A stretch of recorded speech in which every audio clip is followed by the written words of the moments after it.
तो शारीरिक रूप से बेहतर बनो, मानसिक रूप से बेहतर बनो।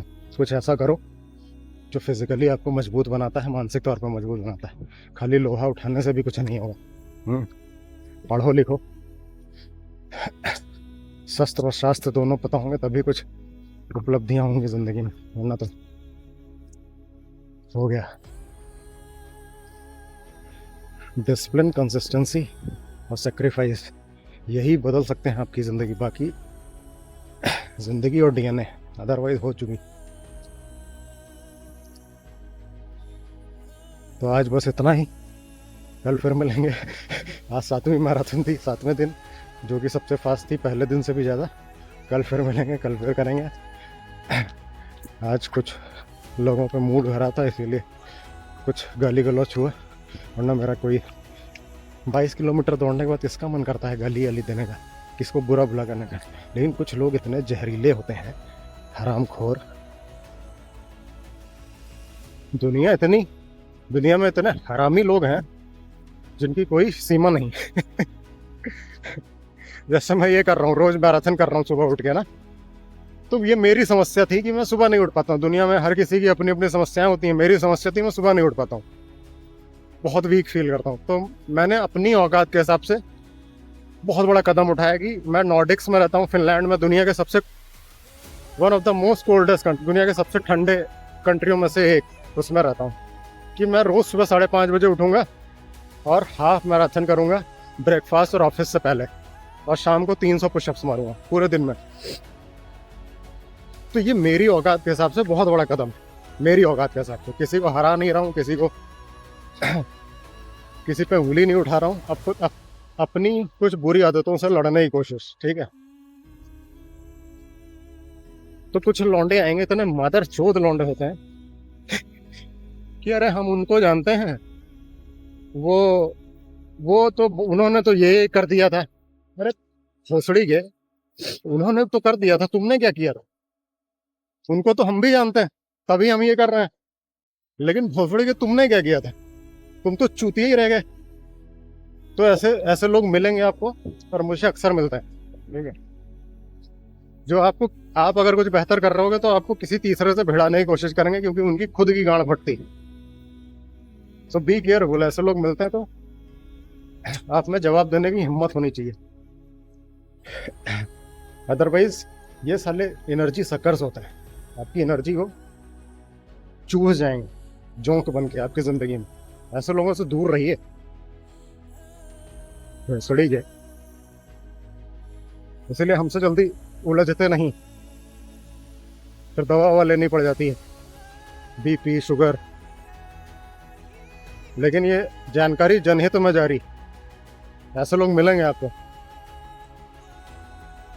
गाली गलौज करने का मेरा मन नहीं है, लेकिन कुछ लोग दुनिया में इतने हरामी होते ही, जिनको अगर आप गाली नहीं दोगे तो साले सर पे बैठ के मुतेंगे। तो गाली बनती है उनके लिए। उनको आप सोचो प्यार से इज्जत देके बैठा दोगे तो वो उनको समझ में नहीं आएगा। मतलब वो डीएनए ही ऐसा है। डीएनए ही ऐसा है, उनको नहीं समझ में आएगा। कोई बोलेगा यार गाली क्यों दे रहे हो, क्यों? नहीं समझ में आता है भाई उनको, कितनी कोशिश कर ली, कितनी इज्जत दे, नहीं समझ में आता। ये अवेयरनेस धीरे धीरे फैलेगी। कंट्री जब डेवलप होगा, पढ़ेगा लिखेगा, समझदार होगा, अवेयर होगा, तब तक बहुत से लोग ऐसे हैं जो गाली के बिना इज्जत की तलाश में नहीं निकल पाएंगे। वो गाली खा के इज्जत खरीदते हैं, तो उनको गाली दे के, क्योंकि उन्होंने अपनी जिंदगी में झांट कुछ नहीं उखाड़ा, ठीक है। लेकिन अगर किसी दूसरे को देख लेंगे तो पिछवाड़ा हो जाता है लाल, और उसको खींचने की कोशिश करता है। अब मेरी आदत पड़ गई, 2 साल से मैं सोशल मीडिया कर रहा हूँ, यही सब कर रहा हूँ। लेकिन नया आदमी बेचारा पीछे हट जाता है। यार 10 लोग हमसे कह रहे हैं कि ऐसा क्यों कर रहे हो, ये क्या, सुबह उठ के दौड़ने चले गए, एक्सरसाइज जिम कर रहे हो, ये क्या है, और जिम्मेदारियां नहीं। अबे जिम्मेदारियां गई तुम्हारी गांड में भोसड़ी है, ठीक है। जो शरीर लेके पैदा हुए हो, ये बर्गर किंग ना, जब ये रहेगा तभी जिम्मेदारी आएगी। यही निपट गया तो निपट गया तुम। तो हमें न धर्म का ज्ञान पे लो, न अध्यात्म का ज्ञान पे लो। ये है, इसी की वजह से तुम हो। यही नहीं रहेगा तो घुस जाएगा सारा धर्म और अध्यात्म। धर्म और अध्यात्म, 1000 साल तुम गुलाम रह गए धर्म और अध्यात्म। इतना पता होता तुमको तो इसका मतलब कुछ गलत हो गया था। गीता जैसी शास्त्र और शस्त्र होते हुए तुम्हारे पास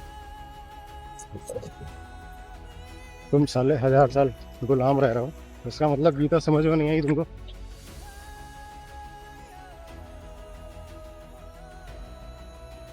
तो ये जो कमजोर और धर्म और अध्यात्म की छाते के पीछे, पर्दे के पीछे छिप के ज्ञान फैलते हैं, उनको समझाओ भी।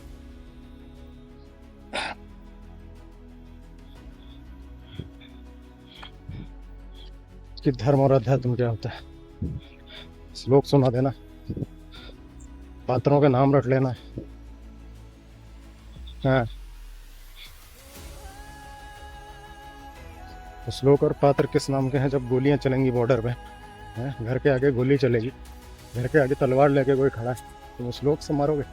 पंडित जी, पंडित जी इन द सेंस मतलब मैं उनको बोल रहा हूँ जो जनरल ज्ञानी, किसी जाति को नहीं बोल रहा।